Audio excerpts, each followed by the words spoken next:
Hello everyone, welcome back to Sunidhi economics classes. I am Sunidhi Arya and I teach economics on this channel. फिलहाल मैंने econometrics को शुरू कराया हुआ है और इकोनोमेट्रिक्स के अंदर हम लीनियर रिग्रेशन मॉडल जो था दो वेरिएबल्स के साथ उसको कर चुके हैं और कोफिशिएंट ऑफ डिटर्मिनेशन को कर चुके हैं। आज की इस वीडियो में हम मल्टीपल लीनियर रिग्रेशन मॉडल को पढ़ेंगे, यानी कि हम और वेरिएबल्स को इंट्रोड्यूस करेंगे जो लीनियर रिग्रेशन का मॉडल था। अगर आपको अभी तक इकोनोमेट्रिक्स मैंने जितना पढ़ा है उसमें कोई भी डाउट है तो आप मुझे कमेंट सेक्शन में बता सकते हैं। और आप अगर लीनियर रिग्रेशन, एरर टर्म और अजम्पशंस ऑफ लीनियर रिग्रेशन इनको पढ़ना चाहते हैं, स्टैटिस्टिक्स का कोई और टॉपिक पढ़ना चाहते हैं तो आप इस चैनल के प्लेलिस्ट में जाके टॉपिक को सर्च कर सकते हैं। मैंने बहुत सारे वीडियोस बनाए हुए हैं स्टैटिस्टिक्स और इकोनोमेट्रिक्स के ऊपर। शुरू करते हैं आज का वीडियो और देखते हैं आज हमें क्या पढ़ना है। देखिए, अभी तक हमने जो लीनियर रिग्रेशन मॉडल पढ़ा था वो बहुत सिंपल सा मॉडल था। क्या मॉडल था वो? yi is equal to beta 1 plus beta 2 xi plus mu i. क्या होता था इस तरीके के मॉडल में? इस तरीके के मॉडल में हमारा एक इंडिपेंडेंट वेरिएबल होता था, जैसे कि इसमें xi इंडिपेंडेंट वेरिएबल है, और एक डिपेंडेंट वेरिएबल होता था। ठीक है, हम एक इंडिपेंडेंट वेरिएबल का डिपेंडेंट वेरिएबल पे इम्पैक्ट देखते थे और मॉडल को क्रिएट करते थे, और इसको मैंने क्रिएट करना आपको आसानी से सिखाया हुआ है। जैसे कि लॉ ऑफ डिमांड होता है। What is law of demand? Other things being constant, other things remaining constant, price of a quantity is inversely related to the quantity demanded. यानी कि किसी भी कमोडिटी का, लेट्स से कमोडिटी ए है हमारे पास, इस कमोडिटी का हम अगर प्राइस बढ़ाएंगे तो इसका क्वांटिटी डिमांडेड जो है वो नीचे जाएगा। That is law of demand. अब हमारे पास लेट्स से ए कमोडिटी है और ए कमोडिटी का हम देखना चाहते हैं कि प्राइस और क्वांटिटी डिमांडेड में क्या रिलेशन है। उस कंडीशन तक के लिए तो हमारा जो दो वेरिएबल वाला लीनियर रिग्रेशन था वो बिल्कुल ठीक है, कोई भी प्रॉब्लम नहीं है। लेकिन जो हमारी अजम्पशन थी other things remaining constant, others thing constant. अब जब हम हायर लेवल पे स्टडी करेंगे ना, जब हम रिसर्च करेंगे या फिर हायर लेवल पे स्टडी करेंगे तो हम इस अजम्पशंस को रिलैक्स करने की कोशिश करेंगे।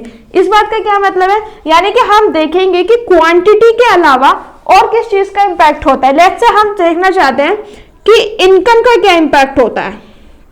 ठीक है, जो कमोडिटी ए है उसके डिमांड पे इनकम का क्या इंपैक्ट होगा। अगर इनकम बढ़ती है तो क्वांटिटी ए पे क्या इंपैक्ट होगा, और इनकम अगर कम होती है तो उसका क्वांटिटी ए पे क्या इंपैक्ट होगा, ये सब मैं आपको बताने वाली हूँ।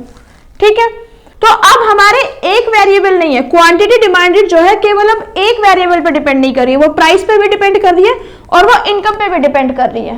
ठीक है, जब हम एक से ज्यादा इंडिपेंडेंट वेरिएबल्स को लेंगे तो हम क्या करेंगे? मल्टीपल लीनियर रिग्रेशन मॉडल को यूज करेंगे। अब देखिए, yi is equal to beta 1 plus beta 2 x2i plus beta 3 x3i plus beta k xki plus mu i. ये जो है हमारा जनरल मॉडल होता है लीनियर रिग्रेशन इक्वेशंस का।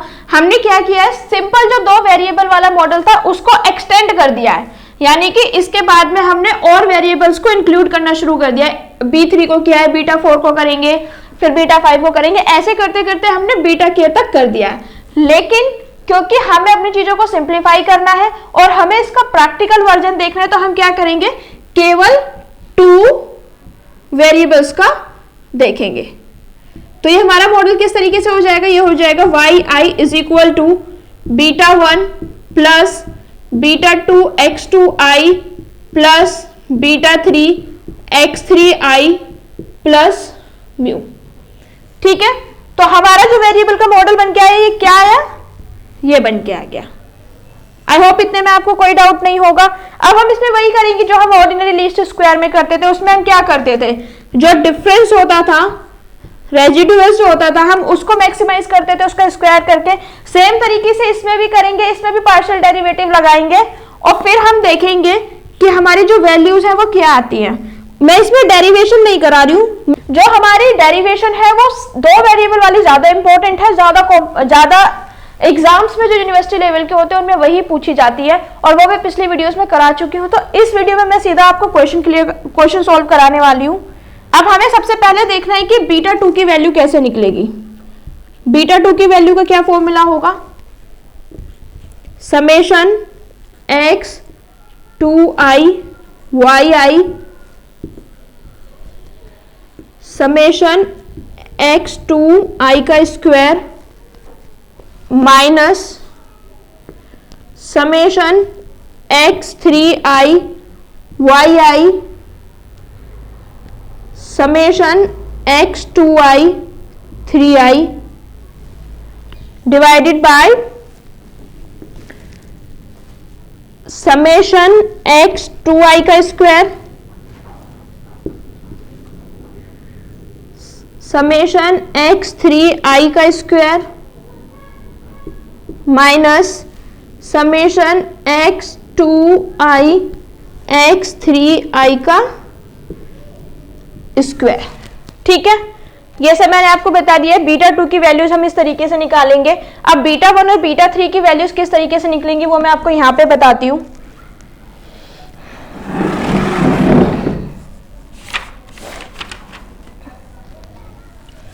बीटा 3 हेड की वैल्यू निकालने के लिए हम क्या करेंगे, यहाँ पे जो x2i yi है इसको x3 से रिप्लेस कर देंगे, यानी कि जहां पे जितना भी यहाँ पे x2i yi है x3i yi हो जाएगा।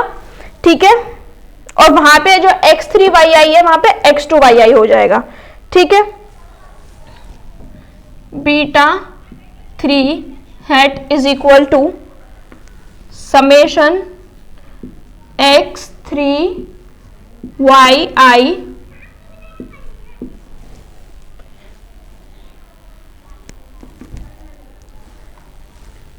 समेशन x2i का square minus summation x2i x2i x3i x2i x3i divided bye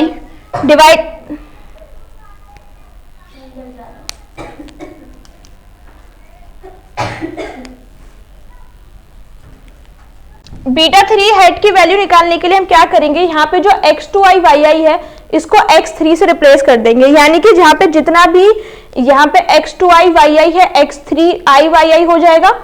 ठीक है, और वहां पे जो x3 yi है वहां पे x2 yi हो जाएगा। ठीक है, beta 3 head is equal to summation x3 yi summation x2i का square minus summation x2i x2i x3i x2i x3i divided by division में हमारा सेम आएगा।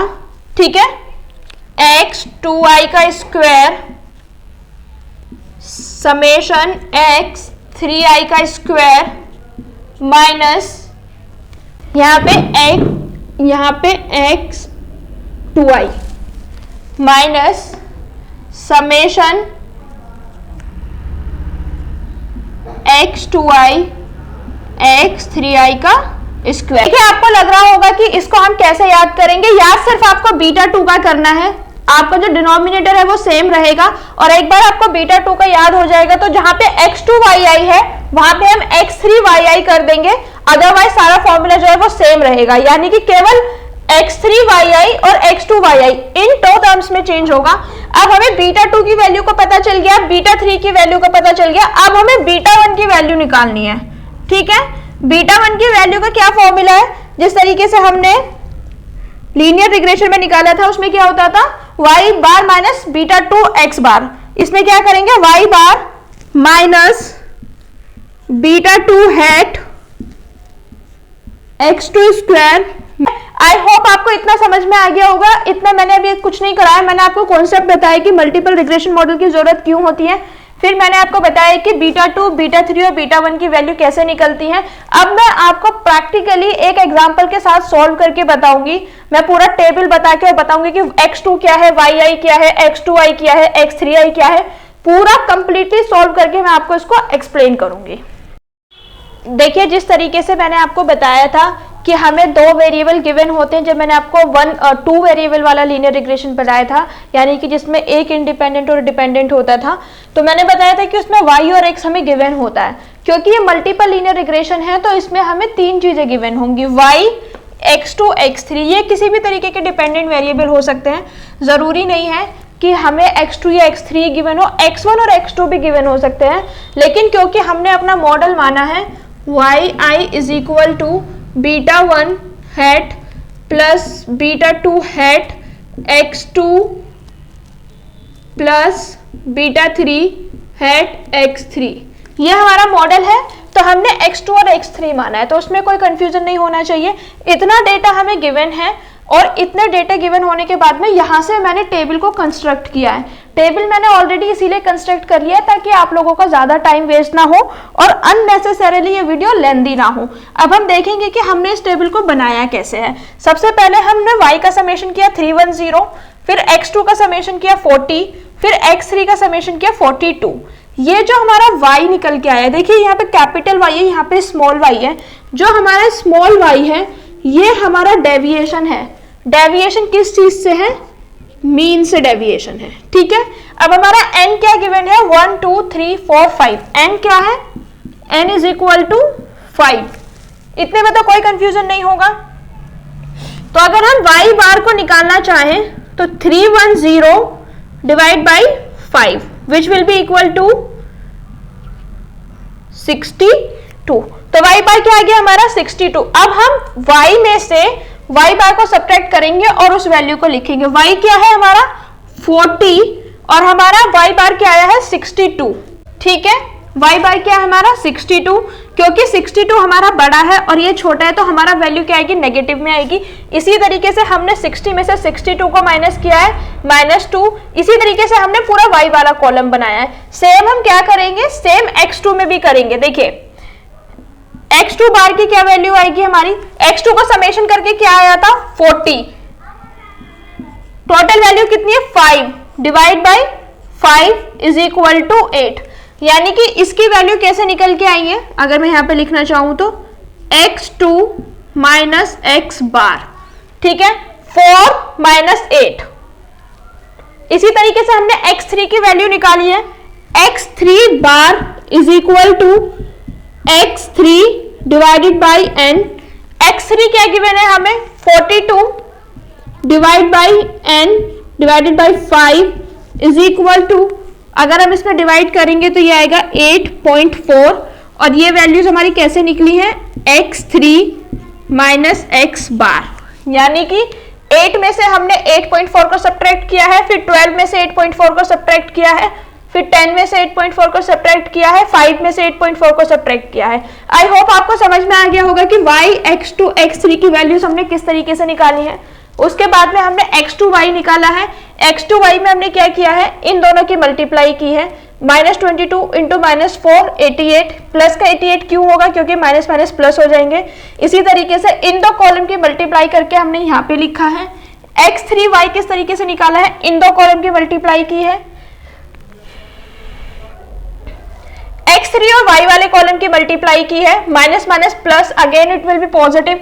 फिर हमने x2 और x3 यहाँ पे निकाला है, इन दो कॉलम की मल्टीप्लाई की है।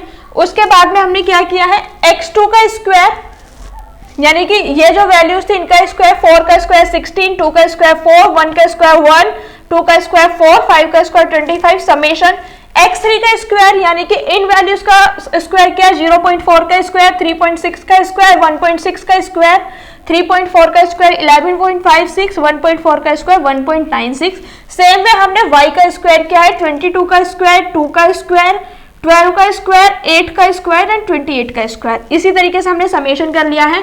अब आप लोग सोच रहे होंगे कि हमने केवल इन्हीं वैल्यूज को क्यों निकाला है, क्योंकि जैसे मैंने आपको पहले फॉर्मूलेस पढ़ाए थे उस फॉर्मूलेस के अकॉर्डिंग हमें केवल इन्हीं वैल्यूज की जरूरत होने वाली है, और जिन वैल्यूज की हमें जरूरत होगी हम केवल उन्हीं को ही कैलकुलेट करेंगे।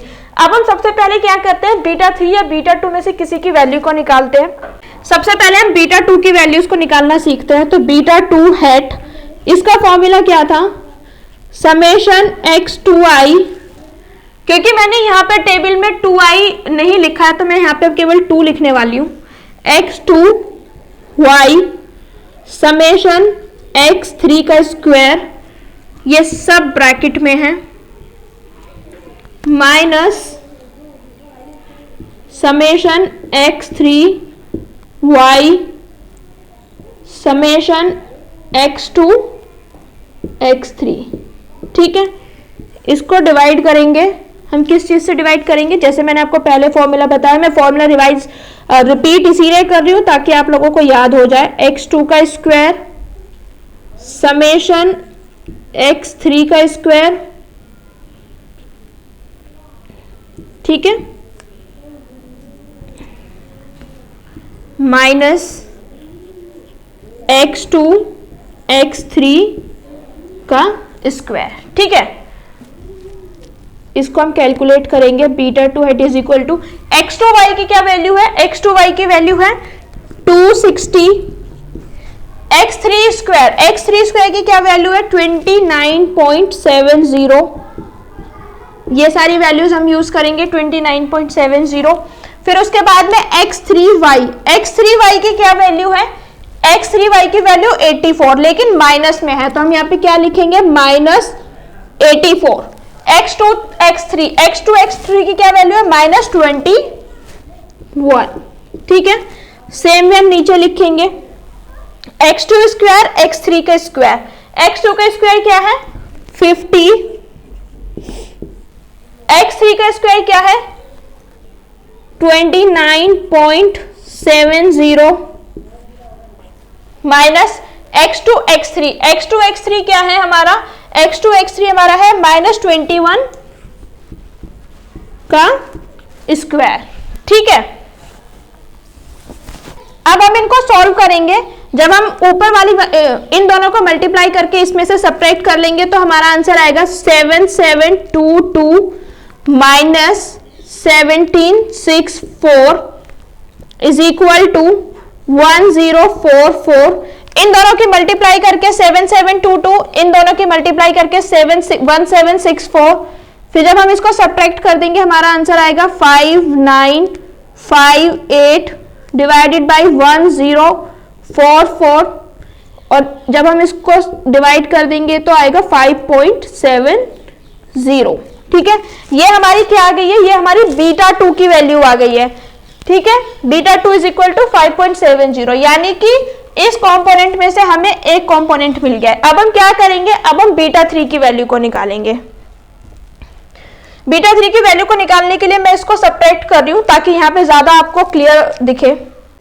Beta 3 hat is equal to, beta 3 hat is equal to summation x3y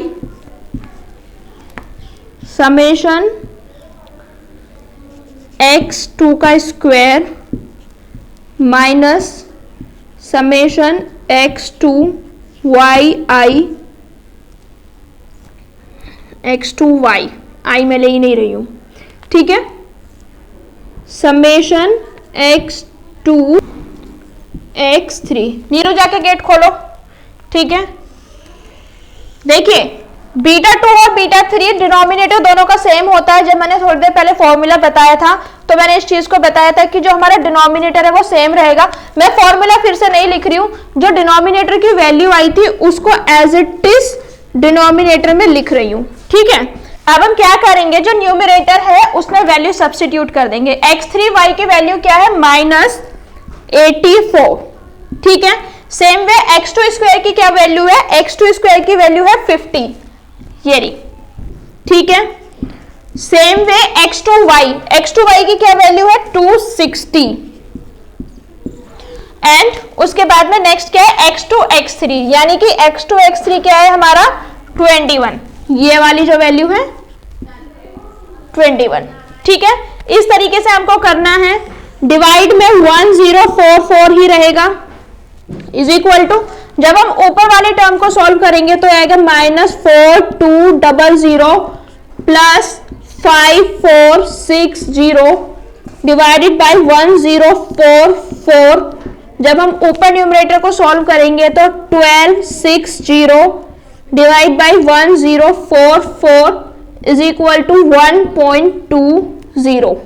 ये क्या आ गया हमारा, ये आ गई हमारी बीटा 3 की वैल्यू आ गई है। अब देखिए हमें बीटा 2 की वैल्यू पहले आ गई थी, बीटा 3 की वैल्यू आ गई थी। अब बीटा 1 की वैल्यू हमें मिल जाए तो हमारा सारा काम बन जाए। बीटा 1 की वैल्यू देखते हैं अब हम कैसे निकालेंगे।